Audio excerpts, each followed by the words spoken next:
दोस्तों आज के एपिसोड में हमने देखा कि गौतम परी से पूछता है कि तुम्हारी पहली शादी तो टिकी नहीं, तुमने क्या सोच कर पहली शादी की थी। और जहाँ तक मेरा आइडिया है कि तुम्हारे मम्मी पापा तो उसके खिलाफ़ थे। वो बोलती है कि हाँ मेरे मम्मी पापा उस टाइम उसके खिलाफ़ थे और मेरी मम्मी खिलाफ़ थी। उस टाइम पे भी वो सही थी और वो आज भी सही हैं। वो बोलता है कि मैं इस समय तुलसी पुराण सुनने के लिए नहीं बैठा हूँ, तुम मुझे ये बताओ कि तुम्हारी पहली शादी कैसे टूटी।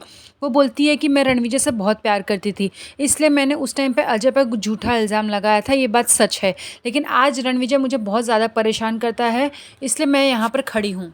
वहीं हेमंत बोलता है कि आई ऑब्जेक्ट और ऑनर, आप ये सारी चीज़ों को बीच में क्यों लाने दे रहे हैं। यहाँ पर बात किस चीज़ की हो रही है और ये बात किस चीज़ की कर रहे हैं। अगर इंसान ने एक बार कर दिया है तो क्या ऐसा माना जाए कि वो इंसान बार बार वही करेगा। तो वो बोलता है कि हाँ एक बार हो जाता है तो वो इंसान की फितरत बन जाती है। तो बोलता है कि हाँ फितरत की ही बात हो रही है, लेकिन यहाँ पर रणविजय की फितरत की बात हो रही है। यहाँ पर डोमेस्टिक वायलेंस का केस बना हुआ है और तुम परी के ऊपर झूठा इल्ज़ाम लगा रहे हो। तभी जज बोलती है कि अब हम ये दूसरी केस में डिस्कस करेंगे। आज की अदालत यहीं बंद की जाती है। तभी हेमंत गौतम से बात करने की कोशिश करता है कि गौतम तुम ये क्या कर रहे हो। तो बोलता है कि रिलैक्स चाचू, आप थोड़ा सा पानी पीजिए और नेक्स्ट टाइम थोड़ा अच्छे से प्रिपेयर होकर आइएगा। तुलसी गौतम को देखती है कि वो किस तरह से इस टाइम बदला ले रहा है और वो इतना कैसे बदल गया है। कोर्ट के बाहर सब बैठ के सोचते हैं कि गौतम ने आज तो पासा ही पलट दिया। वो कैसे यहाँ पर आ गया, किसी को उसने बताया नहीं, वो तो यहाँ पर था ही नहीं। ये सोचकर सब हैरान होते हैं कि गौतम ऐसा क्यों कर रहा है, वो अपनी सगी बहन के खिलाफ क्यों लड़ रहा है।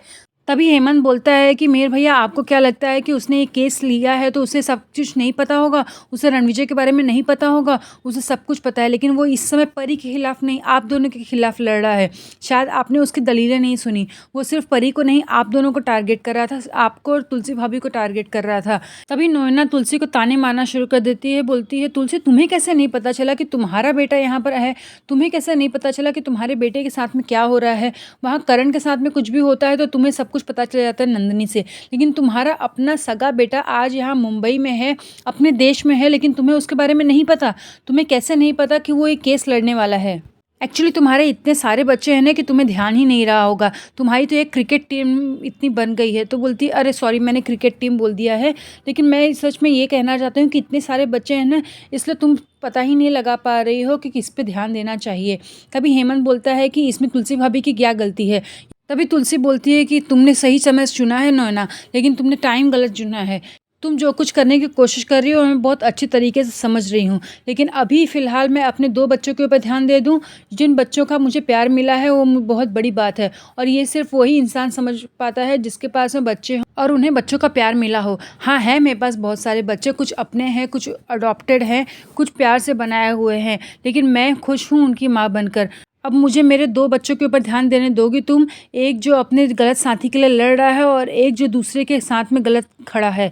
इसलिए मुझे उन दोनों पर ध्यान देने दो। इस समय मैं तुमसे बात नहीं करना चाहती हूँ। हाँ तुम्हें बुरा लगेगा क्या मैं अपने हेमंत से कुछ अकेले में बात कर सकती हूँ। इतना बोलकर वो हेमंत को अकेले में लेके चली जाती है।